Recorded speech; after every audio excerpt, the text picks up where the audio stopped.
자리에서 일어나셔서 우리 같이 한 목소리 읽었으면 좋겠습니다. 오늘 말씀은 요한복음 18장 12절에서 18절까지 말씀입니다. 같이 한 목소리를 읽도록 합니다. 이에 군대와 천부장과 유대인의 아랫사람들이 예수를 잡아 결박하여 먼저 안나스에게로 끌고 가니 안나스는 그 해에 대제사장인 가야바의 장입니다. 가야바는 유대인들에게 한 사람이 백성을 위하여 죽는 것이 유익하다고 권고하던 자로라. 시몬 베드로와 또 다른 제자 한 사람이 예수를 따르니 이 제자는 대제사장과 아는 사람이라 예수와 함께 대제사장 집들에 들어가고 베드로는 문 밖에 서 있는지라 대제사장을 아는 그 다른 제자가 나가서 문 지키는 여자에게 말하여 베드로를 데리고 들어오니 문 지키는 여종이 베드로에게 말하되 너도 이 사람의 제자 중 하나가 아니냐 하니 그가 말하되 나는 아니라 하고 그때가 추운거로 종과 아랫사람들이 불을 피우고 서서 쬐니 베드로도 함께 서서 쬐더라. 아멘. 자리에 앉아주시기 바랍니다.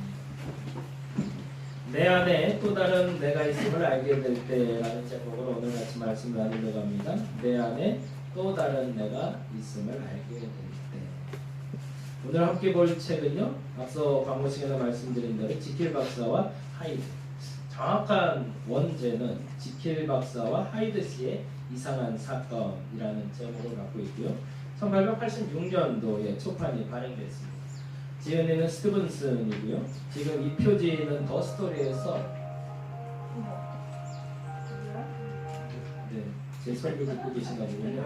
네, 스티븐슨이고요. 네, 더 스토리에서 가급적이면 이 원판의 그 표지를 쓰려고 애를 쓰네요. 더 스토리에서 나온 표지로 1886년 초판 표지라고 합니다. 더 스토리에서 2018년 10월 25일 나왔고요. 저는 아이들과 같이 보려고 아이들 책으로 같이 봤습니다. 이 책으로 봤는데 표지가 항상 너무 무서워요. 그래서 이것도 좀 무섭게 생겼는데 지킬 박사와 하이드를 상상할 때 우리가 보통 어떤 상상을 하는지 모르겠는데 질문을 한번 해볼게요. 지킬이 클까요? 하이드가 클까요? 덩치가 하이드? 그죠?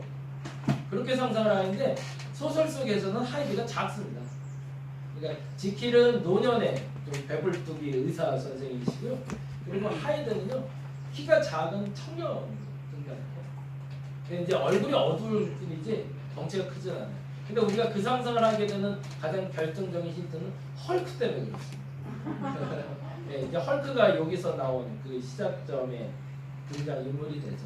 헐크처럼 내 안에 또 다른 내가 등장을 해서 나보다 더 악한 것이 더 크다라는 그 착각을 주는데 원래 여기 책에서는 지킬 박사는 원래 좀 풍채가 있는 뚱뚱한 이제 신사의 모습이라면 하이드는 약간 삐쩍 마르고 키가 작은 단단한 사람으로 등장을 하게 됩니다. 시작의 첫문을 여는다는 이렇게 됩니다. 저 문에는 아주 이상한 이야기가 얽혀 있어요.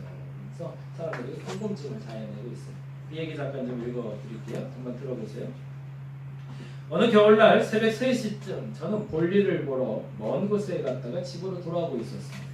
거리에는 사람이 그림자가 하나도 보이지 않았습니다. 바로 그때 벼랑간 길 모퉁이의 양쪽에서 두 사람의 그림자가 나타났습니다.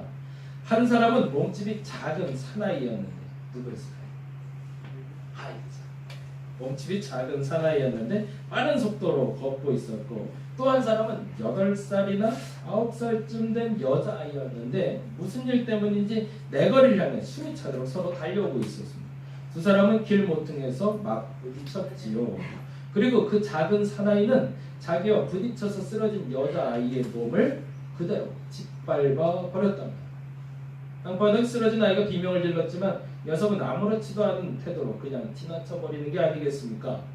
그리고 이렇게 미친 악마 짓이었어요. 결과는 어떻게 되었나? 녀석은 대단히 기분 나쁜 비웃음을 흘리며 사람들 한가운데 서 있었지요.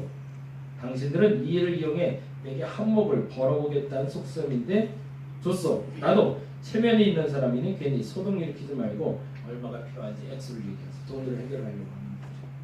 그래서 우리가 의논 끝에 어린아이의 가족들에게 100파운드의 위자료를 내놓으라고 이야기했습니다.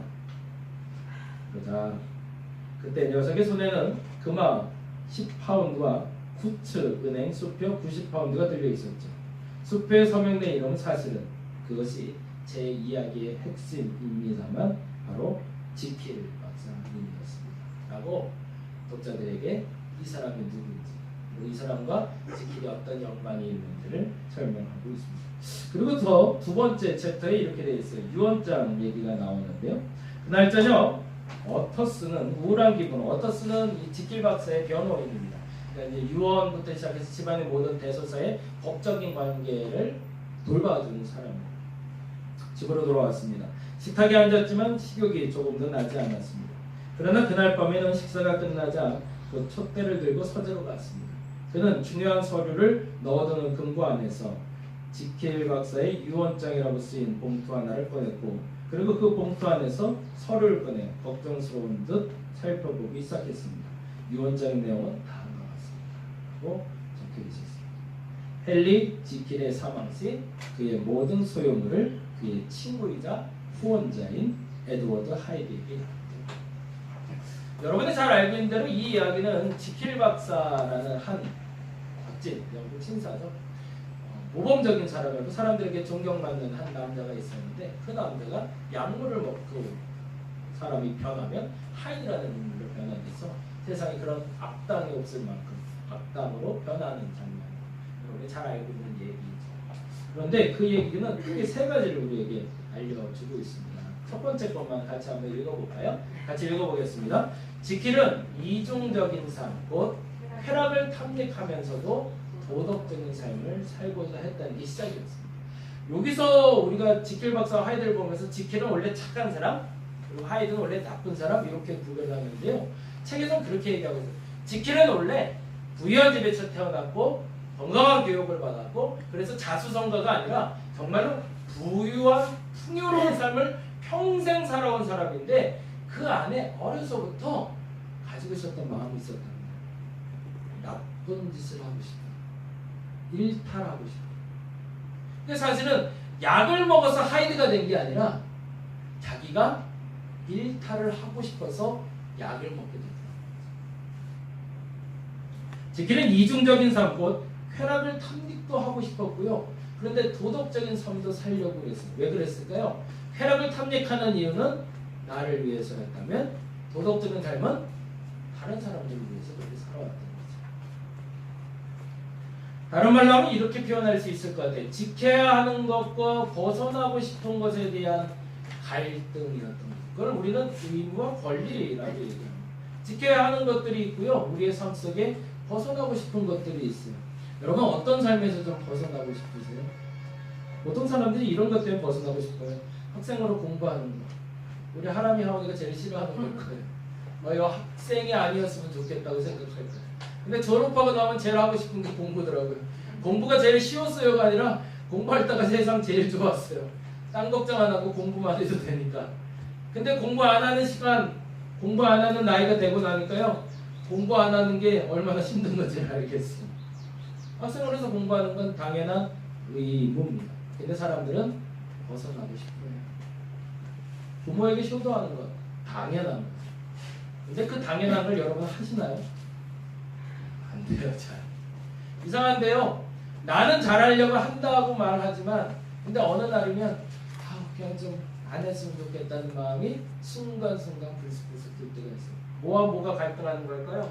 내 안에 해야 되는 의무와, 그리고 벗어나고 싶은, 그리고 내가 하고 싶은 걸 하고 싶은 권력과 자꾸 싸우기 시작하는 거죠. 무서운 건데요. 지금 우리가 코로나19를 통해서 실험대에 올려진 단어입니다. 상대를 존중하는 것. 이건 당연한 의무입니다. 그렇죠? 다른 사람을 괴롭히면 안 돼요. 다른 사람들을 불편하게 하는 건 잘못된 겁니다. 사람이라면, 이성을 가지고 생각을 하고 있다면 당연하게 상대방을 존중할 수 있어야 됩니다. 근데 그게 안 됩니다. 뭐죠? 자꾸 일탈하고 싶어요. 왜? 나의 자유를 위해서. 이 답답해 죽겠는데 마스크 왜 해야 돼? 사람들 만나는데 이 불편하게 왜 이러고 있어야 돼? 사람들은 당연히 행해야 될 의무인지 알면에도 불구하고 내 권리를 찾으려고 듭니다. 근데 그 권리가 다음과 같이 연결될 수 있다는 거죠. 기본이라 불리우는 지켜야 하는 것들이라는 게 문제가 되는 거죠. 그러니까 우리는 지금 이 코로나19를 통해서 배우는 것이 있는 거죠. 뭘 배우는 거죠? 기본이 뭘까라는 거죠. 최소한 사람과 사람이 만날 때 기본은 뭔가. 지킬 박사가 고민했던 부분은 그분이었습니다. 자기가 모범적인 삶이고 사람들에게 인정받을 땐 지켜야 될 것을 지킬 때였거든요. 근데 그렇게 살 수 없더라는 거예요, 삶이. 그렇게만 살면 행복해야 되는데 그렇게 살면 사람들에게 인정은 받지만 행복하진 않더라는 거예요. 내 거를 찾았으면 좋겠는 거예요. 그래서 이 기본이라는 것을 갖고 일탈하게 되는 것이 바로 악입니다. 참 재밌다죠? 그냥 이것만 지키고 공부만 하면 돼 라고 얘기하는데 공부만 하는 게 세상 너무 어려워서 잠깐 일탈을 해요. 그러면 너무너무 좋아요. 쾌락이라는 것이 와요. 근데 그 쾌락이 오는 순간부터 내 안에 뭐가 들어온다는 거예요? 스물스물 죄라는 것이, 악이라는 것이 나를 공격하기 시작하더라는 거죠. 그러니 내가 이 권리와 의무를 지키는 가운데서 그 갈등이 안 하는 사람들이 없더라는 거예요. 악은 전부다 훨씬 더 충동적이고 활동적입니다. 그래서 더 나를 괴롭히게 되는 거죠. 공부하는 것이 충동적이면 좋겠어요. 공부가 하고 싶어요. 미칠 것 같아요. 공부하고 싶어서. 그러면 너무 좋겠어요. 근데 공부는 그렇잖아요. 근데 공부하지 않고 미안해요. 우리 애들 얘기해서 미안한데 게임하는 것은 굉장히 활동적이고 역동적이에요. 근데 그게 도를 넘어지면 선을 넘어서게 되는 거죠. 이상해요. 기본으로 지켜야 될 의무들은 굉장히 괴롭고 힘들어 보이는데 그것을 조금만이라도 벗어나려고 하면 굉장히 충동적이 되고 활동적이 됩니다. 근데 그게 악의 이면의 모습이라는 거죠. 이 말이 너무 작아서 잘 안 보이실 텐데 제가 한번 읽어볼게요. 따라서 우리는 악행도 불사하며 그로 인해 죄의식에 시달리게 됩니다. 자꾸 일탈을 하고 싶으니까. 이때 가장 쉽게 떠오르는 해결책이 선과 악이 분리됐으면 좋겠다는 거예요. 차라리 분리하고 살았으면 좋겠다. 선과 악이 많이 분리되어 있으면 그냥 그렇게 살면 되는 거 아니야. 근데 그러나 이러한 분리는 오히려 악의 자유를 제공할 뿐이라는 거예요. 그게 하이드를 나누는 거죠. 이를 통해 곱비 불린 악은 자신만의 증식에 그치지 않고 악이 인간의 존재 기반 자체를 파괴하기 시작해요. 이걸 좀 더 쉬운 말로는 이런 단어죠. 게임. 조금만 자야지. 조금 자게 되는 거예요. 10분만 자고 일어나야지. 그리고 일어나고만 1시간에. 그럼 괴로워요. 게으름은요, 잠깐 쉬고 싶은 마음에서 시작이 됩니다. 그러면 그 적정선을 지켜가는 게 매우 중요하다는 거죠. 두 번째, 성적인 타락. 이거는 우리 아이들이 있어서 좀 죄송한데 이 부분은 정말로 무서워. 어떻게 들어왔는지도 모르는데 들어와서 나를 괴롭히는 매우 무서운 죄 중에 하나죠. 그리고 또 하나, 이 코로나19를 말미암아 우리에게 오는 적당히 때문에 언제까지 마스크를 써야 될까? 밥 먹고 바로 닫고, 밥 먹고 바로 닫고. 세상 어떻게 그렇게 살아? 그냥 벗고 먹지. 그래서 실내에서 요새 안 쓰는 사람들이 많대요. 밖에서 쓰고. 그래서 아예 정부에서 발표를 했더라고요. 마스크는 밖에서 쓰는 게 아니라 안에서도 써야 되는 겁니다라고. 사람들이 모를까요? 알아요. 근데 지키기 힘든 거죠. 그래서 적당히 떼고 있어야 됩니다. 그럼 뭐가 시작될까요? 이상하지만 악이 시작되는 거죠. 더 무서운 건데요. 누군가 괴로워하는 걸 보면 기분이 좋아요. 그렇게 돼가요. 그냥 남들이 좋아하는 걸 보고 같이 즐거워해야 되는데요. 이상해졌어요. 사람들이 남이 괴로워하는 걸 보고 좋아해요. 제가 이 단어를 쓰면서 문득 봤던 게 그거였어요. 1986년도에 뉴스데스크를 봤는데 거기에 그런 얘기가 심각한 위기가 왔대요. 심각한 위기. 그래서 그때 당시 오락실을 부르죠. 지금까지는 벌레를 잡아먹는 갤러거 같은 오락이 있었다면 이제는 악이 시작된다. 무서운 오락이 시작된다. 람보라는 오락이 시작된다. 사람을 죽인대요. 그리고 사람을 죽이는 걸 가지고 아이들이 즐거워하는 오락이 들어왔습니다. 그래서 뉴스데스크에 큼지막하게 크게 대대적으로 홍보하는 장면을 본 적이 있습니다. 누군가 괴로워하는 걸 보고요. 쾌감을 느껴요. 내 앞에서 사람이 죽어가는 걸 보고요. 기분이 좋아서. 뭐가 시작되는 거죠? 악이 시작되는 거죠. 지금은 극단적인 얘기를 했지만 내가 아닌 다른 사람들이 괴로움을 당하는 걸 보고 즐거워하는 사람들의 모습이 이 사회적 거리두기를 통해서 드러나기 시작합니다. 무서운 거죠. 꽤 매력적이지만 사실은 이 악이라는 것, 그런 그 충동적인 빠져나가고 싶은 욕망은 죄송하지만 아무 도움이 되지 않습니다. 그래서 어려운 거죠. 사람답게 사는데. 밑에 작은 글씨가 조금 안 보이지만 한번 읽어드릴게요. 하고 나서 후회되는 일은 해서는 안 되는 일입니다. 그렇죠? 하고 나서 하지 말까. 그건 하지 말아야 될 일이었어요. 근데 여러분 일주일 살면서 이 말을 얼마나 많이 하시나요? 하지 말까. 좀 일찍 일어날까. 그밥 먹지 말까. 제가 많이 하는 고백 중에 한 숟갈 먹지 말까. 그 모든 것들이 하고 나서 후회되는 일이 많습니다. 근데 그건 해서는 안 되는 일들이었습니다. 우연한 기회에 반복되는 죄를 만나게 될 때 우리는 당황합니다. 내가 왜 이러고 있지? 이러면 안 되는데. 그런데 무서운 것은 우연한 기회에 반복됐던 죄를 만나게 될 때 그 순간에는 당황하지만 이내 우리는 거기에 익숙해지고 후회가 반복됨에도 불구하고 익숙한 죄에 길들어져 있는 나를 보게 됩니다. 뭐가 돼가는 거죠? 하이드가 되는 거예요. 세 번째가 더 무서워요. 지킬은 약을 통해 선악을 넘어들 수 있었습니다. 곧 다른 말로 하면 약이 없으면 넘나들 수 없었다는 거예요. 지킬은요, 약을 먹지 않는 한은 도덕적인 사람이었어요. 최소한 약을 먹기 전에. 그런데 그 약만 먹으면 악한 사람으로 변하는 거예요. 그건 무슨 말이에요? 본인이 선택하는 거죠. 지금은 좀 나쁜 짓을 하고 싶어? 그럴 때 먹는 거예요. 그런데 그것을 스스로 참을 수 있다면 안 먹는 거죠. 마지막에는 그 도가 지나쳐서 결국엔 약물에 중독이 돼서 잠자고 일어나 보니 나도 모르게 하이드로 변해 있는 나를 만나게 되고, 그래서 다시 하이드에서 지킬로 돌아오기도 해서 또 약을 찾다가 결국에 죽음을 맞이하게 되는데, 그 마지막 죽어있는 지킬의 모습은 하이드의 모습이었다고 기록합니다. 작은 글씨인데요. 우리야말로 소설 속의 주인공보다 훨씬 더 위험한 존재입니다. 그 얘기를 조금 그럼에도 이런 사실을 외면한 채 자신을 절대로 옳다고 강변하는 사람이나 세력이 적지 않습니다. 절대선은 절대 타락하게 마련입니다. 나는 항상 옳다라고 말할 때가 가장 무서울 때라는 거죠. 이 말을 조금 쉽게 말하면 이 말이에요. 우리는 일상 속에서요, 약을 먹지 않고도 얼마든지 선악을 넘나들고 있다는 거예요. 지킬처럼 차라리 약을 먹고 악한 사람으로 변한다면 약을 안 먹으면 되잖아요. 근데 우리는 약을 먹지 않아도요, 선악을 왔다 갔다 할 수 있는.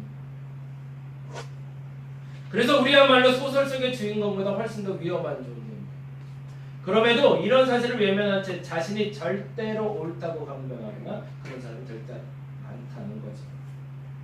왜요? 우리는 마음 먹은 대로 살아갈 자유가 있는 그 나라에 살고 있기 때문입니다. 오늘 본문에 보니 이렇게 되어 있어요. 본문에 등장인물들을 제가 좀 기록해놨는데, 이에 군대와 천부장과 유대인의 아랫사람들이 예수를 잡아 결박하여, 예수님이 이제 십자가에 달려 돌아가시려고 그래요. 이제 십자가에 달려 돌아가시기 전에 사람들을 만나러 가는 장면이 나오는데, 그 만나는 사람들은 복음을 전하는 사람들이 아니라 나를 해코지할 사람들입니다. 나를 괴롭힌 사람들, 그동안 나와 함께 왔던 사람들을 만나게 되는데, 예수를 잡으러 온 사람들이 천부장이 왔대요. 천부장이란 말은 성경에 말할 때 1000명을 다스릴 수 있는 군대 장관을 얘기해요. 백부장은 100명을 움직일 수 있어요. 왜 예수 하나를 잡는데 천부장이 왔을까요? 그러면 몇 명이 움직였다는 거예요?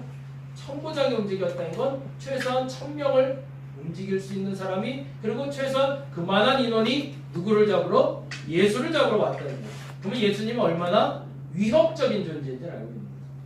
단지 백부장이나 십부장이 왔다면 그 정도 급수인 건데, 천부장을 대동했다면 그만큼 지금 나라에서도 위기의식을 느끼고 있던 사람이라는 겁니다. 근데 반면에 13절에 보니 이렇게 돼 있죠. 먼저 안나스에게로 끌고 갔대요. 안나스는 당시에 대제사장입니다. 제사장도 아니라 대제사장이에요. 대제사장이라는 얘기는 뭘까요? 제사장 중에 제사장이라는 얘기죠. 그 중에서 가장 높은 사람이라는 거예요. 그러니까 달리 말하면 정치적으로나 종교적으로나 지금 예수라는 한 사람 때문에 크나큰 위기가 왔던 거죠.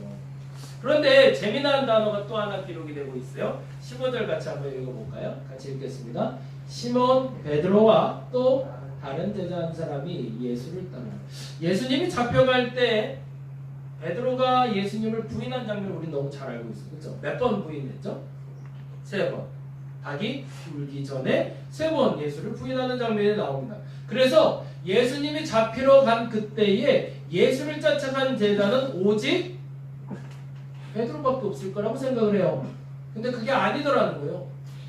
다 버리고 예수를 버리고 떠난 줄 알았는데 예수님이 가야바의 법정에 들어갔을 때 그때 안나스를 만나는 그 장면에서는 베드로뿐만 아니라 또 다른 제자 한 사람이 있었다는 거예요. 그 사람은 누굴까요? 여기서 실명은 기록하고 있지 않습니다. 그러나 오늘 본문의 기록자인 요한은 본인을 또 다른 제자 한 사람으로 기록하고 있다고 학자들이 이야기합니다. 예수를 따르는 이 제자는 대제사장과 아는 사람이래요. 그만큼 신분관계가 있던, 그러니 이 사람은 가도 괜찮았던 거죠. 심지어는 이렇게까지 얘기하네요. 요거는 나중에 다른 제자 한 사람과 갔는데 근데 요게 또 한 명이 또 있었다는 거죠. 베드로도 있었고 다른 제자 한 사람도 있었지만 또 하나 먼저 보여드렸는데 그때 예수를 판 유다도 같이 있었던 거예요. 그러면 그 자리에 누구 있었던 거예요? 참부장도 있었고 안나스도 있었고 베드로도 있었고 또 다른 제자 요한도 있었고 또 다른 제자 유다도 있었던 거예요.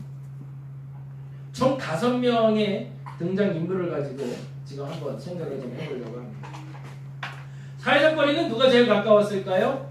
천부장이 제일 가까웠겠죠. 예, 그를 붙들고 있었을 때입니다. 예수가 못 도망가게, 그죠? 그리고 좀 더 가까운 사람은 천부장을 그에게로 인도한 유다가 제일 가까이 있었겠죠. 그리고 그 먼 발치에서 바라보고 있는 안나스가 같이 있었겠죠. 셋이 아마 사회적 거리로, 그러니까 육체적으로 바라봤을 땐 가장 가까운 거리에 있었을 겁니다. 반면에 이들보다는 베드로와 다른 제자 한 사람도 먼 발치에 있었겠죠. 사회적 거리. 근데 반면에 심지적 거리는 어땠을까요? 유다와 천부장과 안나스와 베드로와 다른 제자 한 사람을 봤을 때 심리적 거리는 이렇게 떨어져 있었겠죠. 유다는 몸은 예수와 붙어 있었지만 마음은 예수님과 가장 먼 사람이었고, 천부장과 안나스도 마찬가지로 몸은 가장 가까이 붙어 있었지만 마음은 가장 먼 사람이에요. 반면에 베드로와 다른 제자 한 사람은 예수님과 몸은 멀리 떨어져 있었지만 마음은 가까웠던 사람이었겠죠. 그 결과가 말하는 것이 아까 말했던 유다의 죽음이었죠. 사회적 거리두기는 두 가지의 판단을 우리에게 얘기하고 있습니다. 심리적 거리와 사회적 거리의 판단을 요구하고 있습니다. 너희들이 선하다 생각하는 사회적 거리가 얼마큼인지 심리적 거리가 어디까지인지 스스로 판단하라. 내게 준 자유가 내 안에 또 다른 내가 있음을 알게 하기 때문입니다. 아까 말씀드린 의무를 행할 것이냐 지금 권리를 행사할 것인가, 그 자유가 내게 있음을 안다면 우리는 지금 선택을 해야 된다는 겁니다. 로마서 7장 21절 23절에 보면 이런 말씀이 있습니다. 그러므로 내가 한 법을 깨달았노니, 같이 한번 읽어볼까요? 곧 선을 행하기 원하는 나에게 악이 함께 있는. 누구 고백일까요? 사도 바울의 고백입니다. 근데 누구의 고백인가요? 나의 고백인 거죠. 내 안에 또 다른 내가 있다. 22절 내 속사람으로는 하나님의 법을 즐거워하는. 여러분은 그렇게는 하시나요? 속사람으로는 하나님의 법은 즐거워하시나요? 아니면 속사람까지도 하나님의 법이 아닌 죄의 법을 즐거워하시나요? 다행히 바울은 그렇게 고백하면 나는 최소한 속사람은 하나님의 법을 즐거워한다. 그런데 23절에 뭐라고 되어 있죠? 내 지체 속에서 한 다른 법이 내 마음의 법과 싸워 내 지체 속에 있는 죄의 법으로 나를 사로잡는 것입니다. 너무 무서운 일이죠. 나는 알고 있어요. 하나님의 법을 따르는 것이 옳다는 것, 의무를 행하는 게 옳다는 걸 알아요. 당연히 알아요. 그런데 무섭게도 나를 죄의 길로 인도하는 또 다른 내가 있음을 알게 된다는 거죠. 유다와 베드로의 마지막 결과는 어떻게 됐을까요? 유다는 어떻게 됐죠? 유다는 자신 안에 있는 또 다른 자신의 인정을 하지 못했습니다. 자기가 하는 일이 악임을 인정하지 않았던 거죠. 결국에 그래서 그는 자살로 끝났지만 베드로는 자신 안에 또 다른 자신이 있음을 인정합니다. 어떻게 되죠? 닭 울기 전에 네가 나를 3번 부인하리라 라는 말에 대해서 본인이 인정합니다. 인정했다는 건 뭐예요? 그것에 대해서 회개했다. 하나님은 감사하게 우리가 선택하는 것이 선과 악이 있음도 아셨지만 선과 악을 선택한 후에 내가 만일 악을 선택했다면 다시 돌아올 수 있는 기회를 허락해 주셨다. 그것을 우리는 회개라고 부릅니다. 회는 뉘우칠 회자에다 고칠 개자를 씁니다. 회개했다는 건 뉘우쳤다는 것, 그것은 후회, 회 그리고 고쳐지는 것까지가 개념입니다. 다시 말하자면 이런 말이 되는 거죠. 뉘우치고 고쳐진 삶이 회개한 삶이라는 거죠. 이 특권은 누구에게 주신 걸까요? 하나님이 그리스도인들에게 주신 특권입니다. 우리는 두 가지를 같이 할 수 없다라고 알고 있습니다. 선과 악은 같이 있는 게 아니다. 원래 선과 악은 같이 할 수 없는 겁니다. 그렇죠? 같이 있으면 안 되는 거잖아요. 그런데 내 안에 두 가지가 공존하고 있다는 게 무서워요. 선과 악은 원래 같이 있을 수 없는데 이상하게도 그것이 내 안에 있음을 내가 알게 됐다는 거죠. 같이 할 수 없는 선과 악이 내 안에 있음을 여러분 인정하시기 바랍니다. 그런데 세 번째, 공존을 막을 수는 없지만 결과를 바꿀 수 있는 게 우리 인간입니다. 공존하는 걸 나는 어떻게 할 수는 없어요. 내 안에 자꾸 불쑥불쑥 나쁜 생각 들어오는데 어떻게 해요? 그건 어쩔 수 없어요. 그러나 결과를 바꿀 수는 있습니다. 악을 선택했다 할지라도 회개하고 돌이킬 수 있는 길까지도 우리에게 영원히 주셨다.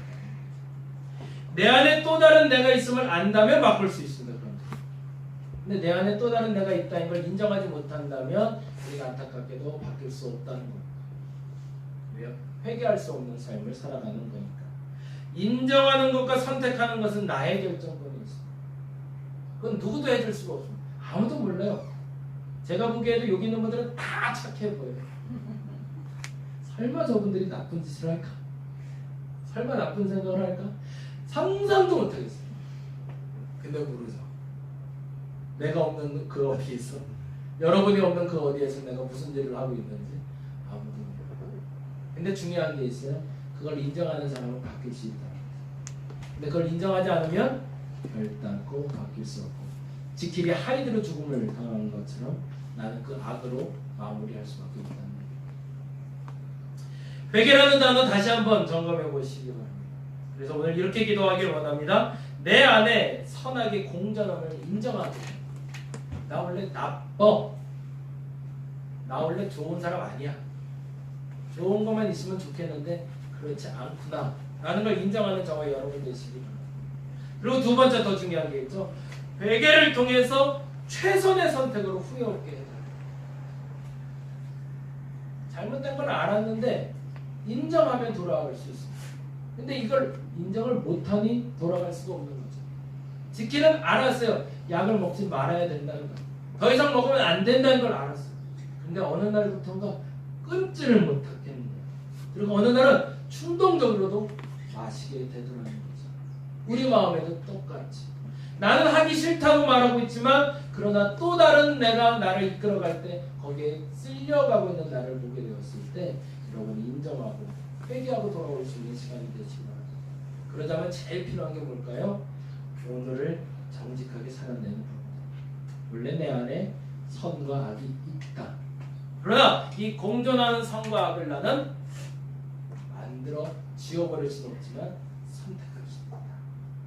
그래서 오늘 정직하게 살아내서 오늘 하루만큼, 아니 이번 주에는 지난주와는 달리 그 선을 선택하고 선한 결과를 또 추려낼 수 있는 저와 여러분 되시기를 간절히 바랍니다. 기도하겠습니다.